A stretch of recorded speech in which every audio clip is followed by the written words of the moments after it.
Hello,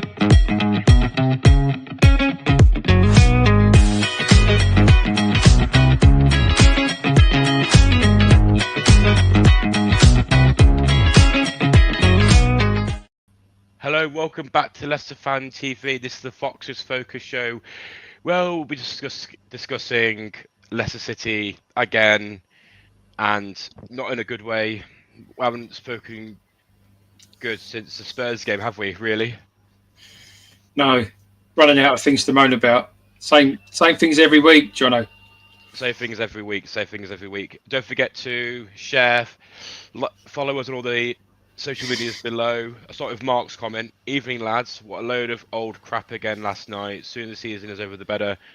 I said on the Leicester Fan TV Facebook chat, I'm done now. The players don't care. I don't. I love my club. I'll never stop supporting my club. But this season, I mean, it's over. Yeah, not according to Ruud van Nistelrooy though, Jono, who apparently still thinks we can stay up. Right, I was reading that post, and I'm going to see if I can find it.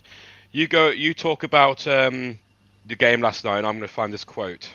All right, well, this will be brief, won't it? We came out, we immediately retreated into our own final third, and we winced while Man City basically pummeled us with Guardiola's death by passing, and invariably they scored a goal very early on. I'm aware that Van Nistelrooy says that set the tone of the game in terms of it was difficult after we conceded so early.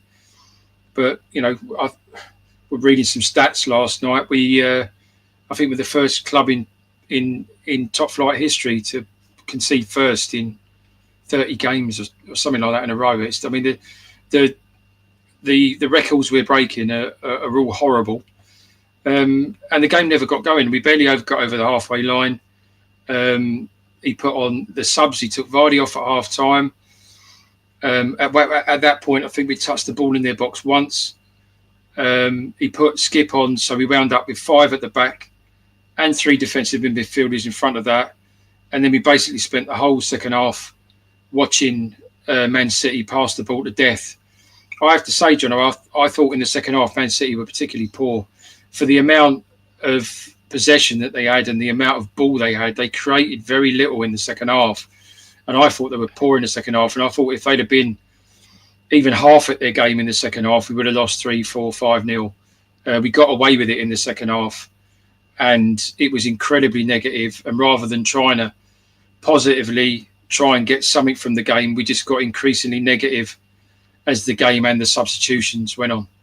But how many times have we said this season that when we played against teams that don't look that good, because they don't need to look good. All they do is play at their subpar and then they beat us. That's the problem.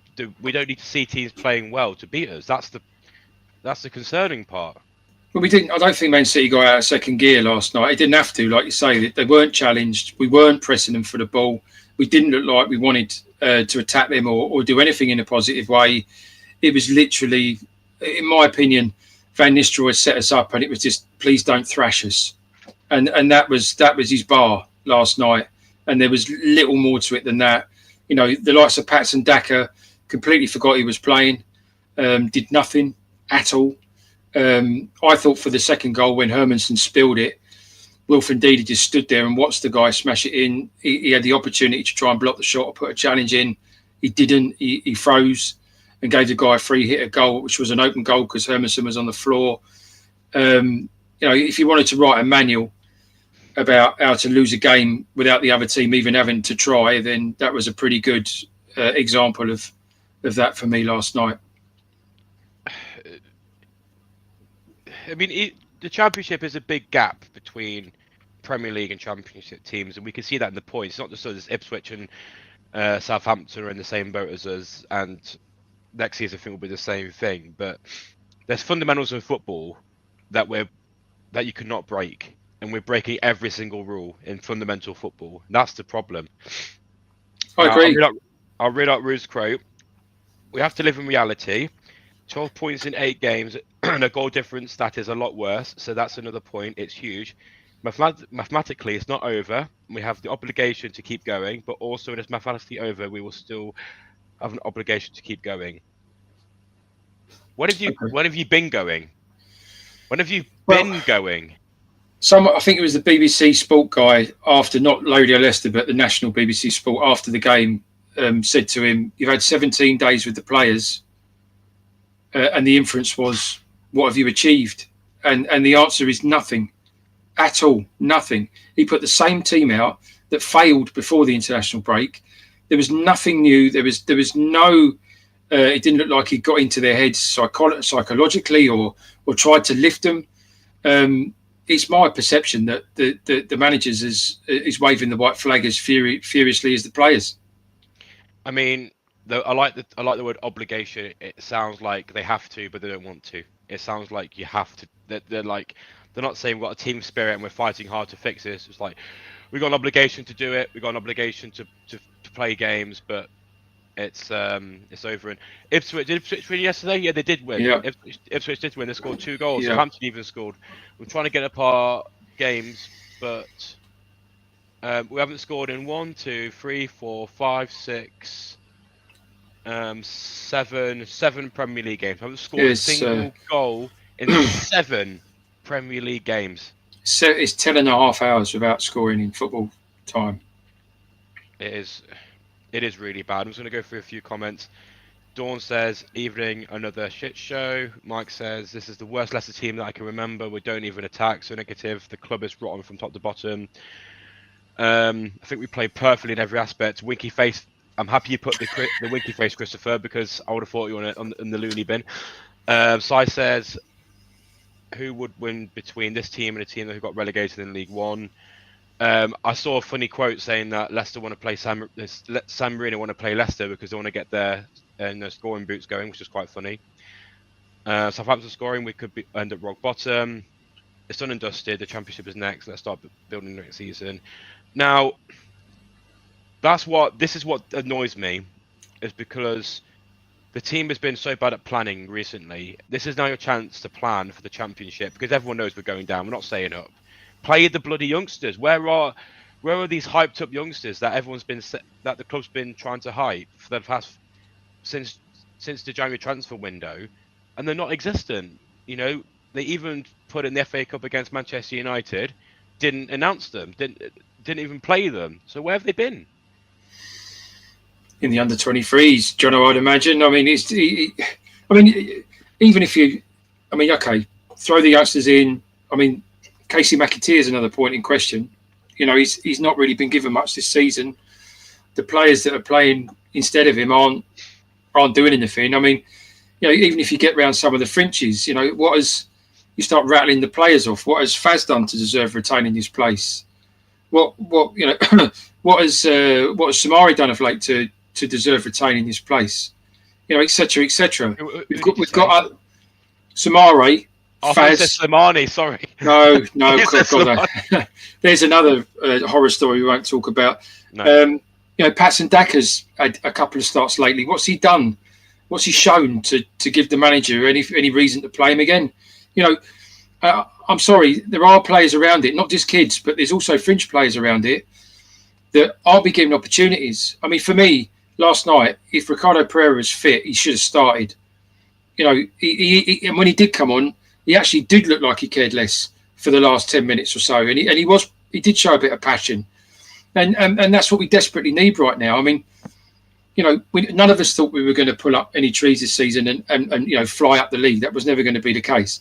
But to capitulate in such a meek and mild resignation of just giving up is it just, as a player, as a fan, sorry, it just leaves a really, really bitter taste in the mouth. Philip said, although tough last night, just keep doing the same stuff and change nothing. Worst thing is now seeing no fight or passion. I accept as being rubbish, but no fight is not acceptable. I don't look in football. You could play rubbish, but when the fans pay a lot of money to go and see a match, they expect players to put in an effort. Like, I know there's lots of fixtures. I know there's more fixtures than there should be, and games are regular, but it's your job. You have the best physicians in the world. You have the best medics. You have the best facilities. You've got the best everything to make sure you stay fit. You have the best nutrition. You can run around for 90 minutes in a game and recover. But there's no passion. There's no drive. There's no think. You know what? Let's actually press them. If we concede 3 goals, doesn't matter. As long as we give Man City a game, let's press their midfield and give them a game. But we didn't. Haaland was announced that he was injured for the rest of the season, and we sat back like he was playing. You know what I mean? Like Haaland is their biggest strength. He's had a very poor season, but he scored over 30 goals. He's out, and we still sat back. The passion is just frightfully not there at all. Yeah, I mean that's become increasingly the mode for a few weeks. Just sitting off teams and inviting them on and getting increasingly deeper and deeper into our own final third until we're pinned in and the other team's pinging it around us, and it's just there's no outlet. We get the ball back, and within a couple of passes, we've given it back again. There's no creativity, no belief, no effort, no determination, no passion. They have collectively given up. You can see it, and even we've had a lot of stories going on about the backgrounds, about players arguing and stuff like that, and then obviously the finances got released again. We're around £20 million in debt. And Susan Whelan just said, still got a lot to work on. Yeah, well, I mean, she's alluding to the finances and the fact that we just recorded another loss, £19 million, and obviously they're trying to get the club into a profit-making situation for PSR reasons and all the rest of it. But I mean, it's a sideshow really at the minute. There's far more fundamental problems, and I mean, I feel Phil is just said there about Rude. Would you keep Rude for next season? Let me just drop that in. No, he would have been gone 6-8 weeks ago for me. The clear out for next season should have started a month and a half ago, and just got rid of the players that and the staff that just either aren't going to be here next season or don't want to be. Start laying the groundwork. We stagger like a drunken whatever into the end of this season, getting thrashed or beaten every week. The rebuilding job in the summer is just going to be immense to even retain some dignity in the Championship next season. There needs to be the biggest clear out of any club ever. We need to get rid of all. In fact, I'm going to bring up the Leicester City squad. Let's play keep or sell. Or I think what's better is who will you keep, right? So I'm going to go on the Leicester squad, and let's bring up the men's team. So we've got 4 goalkeepers: Danny Ward, Mads Hermansen, Daniel Everson, Jacob Zalaschik. I think there's only one keeper we're going to keep, and that's Jacob. I think Hermansen's gone. Hermansen will go. Ward needs to go for his own sake as much as anything. I think he's mentally toast with us. I think he's had a bad rap, deservedly so. Let's be honest at times. The other 2 I would keep. I would play Zalaschik and keep Iverson personally as the backup if he'll stay and accept that. Size. Ward deserves a chance. He had a chance in the season we got relegated the first time, and he was the worst goalkeeper ever in Premier League history. Honestly, he's had enough chances, and it's been so consistently poor. He should be given a taxi to the airport back to Wales because it's just horrific. All the defenders, there's only one I'll keep, and that's 2 if he would stay. 3: Ricardo Pereira, Woyo Koulibaly, and Okoli. There's the only 3 I'll keep. Yeah, and then you bring Ben Nelson into that, who's on loan at Oxford, obviously. Very, very bright, capable, talented player. I would have kept him and played him this season, or at least had him in the squad. I think he could have a good shout coming into the first team next year. Connor Cody could do a job in the Championship potentially. I know he's not really done masses when he's had chances this season, but at the lower level he might be okay.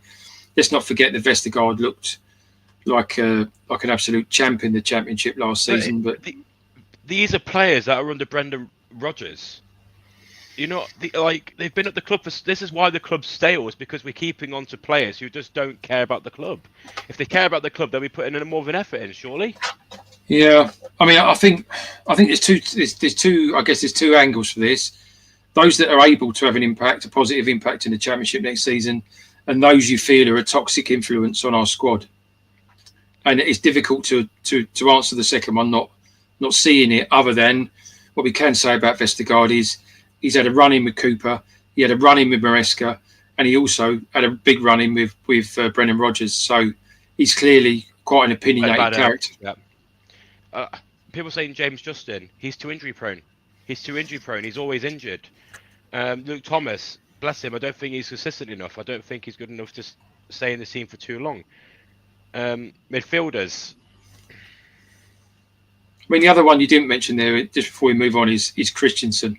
What do you give us your opinion on him, Jono, in the Championship?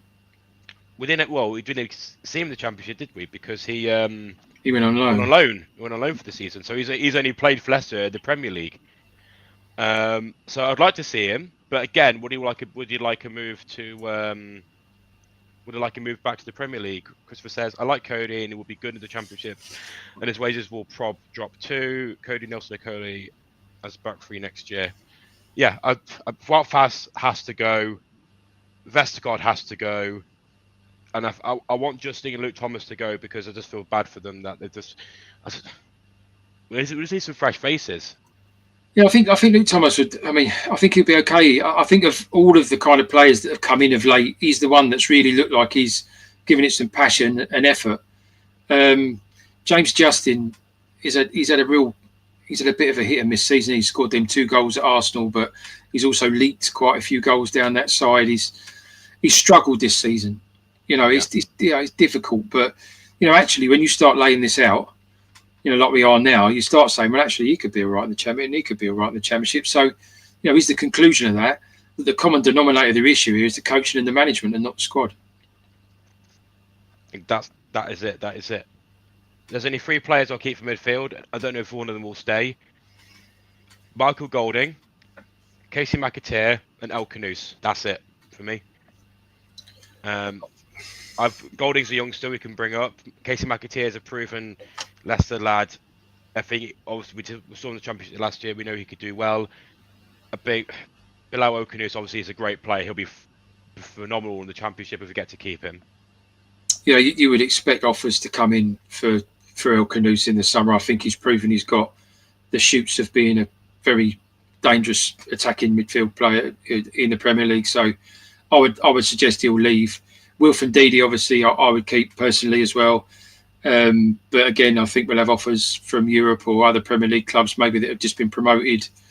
He'll get offers, so I can't see him staying. Samare can go.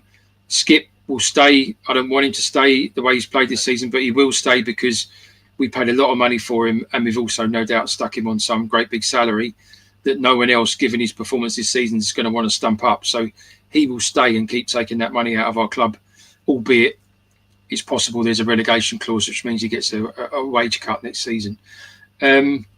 Winks is an interesting one because last season, obviously, he bought very heavily into Maresca's philosophy and played very well. Mavididi the same, and let's not forget down the right-hand side, Fatawu, who's not played all season, apart from the very early games. He's a real talent, and he could tear the Championship up next season. Again, there's a nucleus there. If you get some of the kind of players that really don't care about Leicester City out, there is a nucleus there of a kind of a decent stand in the midfield. And there's only 2 strikers, or 2 forward players I'm going to keep: Fatawu and Mavididi. Edouard, Daka, Ayew, Reed, and can all piss off.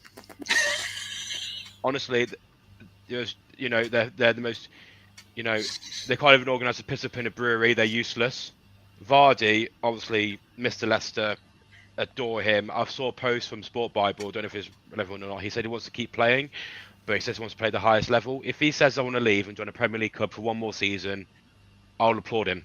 I'll applaud him to the next club because he owes us nothing. He's given everything. He's given everything to us. But there's only two players I want to keep playing for Leicester at the end of the season. That's Vitara and Mavrodidi. And some people say, "Oh, well, get rid of Vardy." We've relied on Vardy for so bloody long. He's been a top goal scorer for the last 8 seasons, and he's getting to 38 years old. We can't keep relying on him. I think old Father Time's caught up with Jamie Vardy a little bit this season. Now, I would caveat that with the fact that the service that he's had this season, apart from a few exceptions, has been appalling, and he has largely expelled his energy, running himself into the ground in deeper parts of the pitch where he doesn't belong. Vardy is a very quite simplistic striker. You know, he's got a great finish. He's still got good pace, but you've got to feed him the ball in a certain way, or else it nullifies him.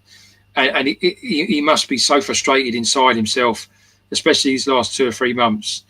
Not even feeding on scraps. There's not even scraps to feed on. There's literally nothing to feed on. Nothing. No. And whilst, you know, it's a shame because he's not far off some significant milestones in the Premier League, and we've just not given him the opportunity to achieve that at our club. And it's a shame that if this is the last season he plays for our club, that it ends like this. It's sad that happens. Has to be. But for me, I can see him going to Saudi or America. I think there'll be those that will give him a really big contract to go and do a year or two down there. And good luck to him. You know, he deserves that, and and the big paycheck, and playing at a little bit of a lower standard where he'll still have an impact. Absolutely. And Christopher, April Fool's was 2 days ago, so the joke's a bit late. Heard that Vardy is Yeah. I mean, as far as the others, I can see some passion in the comments about Daka. I mean, Daka's done nothing for us in the Premier League. He's been taking the piss. I think he's been saying loads of comments. Maybe, but I mean, he had a go in the Championship as well. He did nothing down there either. No. He's been paid a lot of money for very little return, and it is time for both his sake and ours that he moved on. Yeah, I agree with Andy's comment. We need to fresh young blood and desire and passion next season. This is what I'm trying to do. Fataru, Mavrodidi, McAteer, Golding, El Canoose, Koulibaly, Okoli, Pereira, Ben Nelson. Those are really young, good players to build around. Not players like Diego Cordova-Reid, Edward, Ayew, Skip, Vestergaard, Cody. Those are not players you want to build a bloody team around. And let's not forget for Alves, who's down on loan at Cardiff at the minute and doing a decent job. You know, he'll come back in the summer and he'll be a real first team challenger next season. Like, we've got a brilliant young team to build upon next season in the Championship. It may take us a few seasons to get up, but if we build that team, we've got a really good grounds to build upon without spending money. Get rid of all the high playing players. Do it Enzo Maresca, saying either you go or you play for the 21s and not doing anything.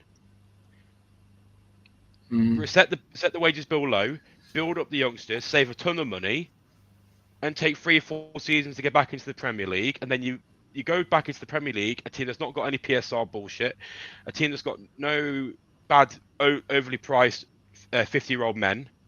Then I think we could be fine. Yeah, but the bottom line is, Jono, it's got to be coached right. It's got to be managed right. And at the minute, I mean, for me, that's the nucleus of the issue is that these players have checked out on what they're being told and what they're being asked to do. Yeah. But surely that the players will go, at some point, we'll just go, fuck it, let's just do what we want to do. At some point, they'll just go, let's just push and play the ball and just pressure the other team. I think Simon's gone. I'll remove him, see if he comes back. But no, it's still been very, very poor. Adam says Skip is 24. He's poor though. He's poor. He's not any influence on us at all. I'm a big fan of Daka. I mean, he can run quick, but I don't think he has any decent ball control. The only way the owners will sack the manager if the home fans stay away. I mean, you know, vote with your feet. We had a protest, but you know, it didn't do anything. The club didn't respond or anything like that. So it's upstairs until that changes. Now will change at all. Yep, I agree. You need to get rid of the board. Whelan, Rudkin need to go. Put Rude on garden leave. Yes, definitely. This is the thing. If Top doesn't improve the team next season, as in change the board of the players, then it's got to do the ownership surely. But going into the game against Newcastle, yeah, we're going to lose 3-0. I think Newcastle on a high after winning the Carabao Cup. Yeah, I think it's going to be an absolute nightmare. But last comment: the whole team is poor. What's Vardy done this season? Whether judge players on this season or don't judge, yeah, I mean, all the team's been poor. Manager's been poor. The board's been poor. It's all been poor. But hopefully, going into next week, we can have some positivity. We can beat Newcastle. But that's it. But I hope you guys enjoyed the show. Don't forget, we've got the Aftermath show on Sunday, Phil's show on Monday, after the game, and we shall all see you all soon.